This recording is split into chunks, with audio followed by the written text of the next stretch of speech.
नमन स्वीकारा आमचे बापू तुम्ही महात्मा, नमन स्वीकारा आमचे बापू तुम्ही महात्मा, भारताच्या प्रगतीसाठी तुमचा अमर आत्मा, भारताच्या प्रगतीसाठी तुमचा अमर आत्मा।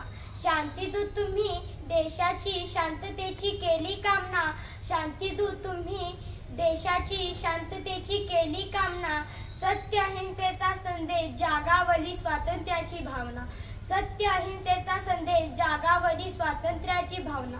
खेड्याकडे चला हा मूल मंत्र, स्वच्छतेचा दिला संदेश, खेड्याकडे चला हा मूल मंत्र, स्वच्छतेचा दिला संदेश, इंग्रजी सत्तेला झुगारून दिला चले जाऊचा आदेश, इंग्रजी सत्तेला झुगारून दिला चले जाऊचा आदेश। मोहनदास महात्मा होऊन या जगात झाले अमर, मोहनदास महात्मा होऊन या जगात झाले अमर, देशाच्या अस्तित्वासाठी लढले स्वातंत्र्य समर, देशाच्या अस्तित्वासाठी लढले स्वातंत्र्य समर। थँक्यू।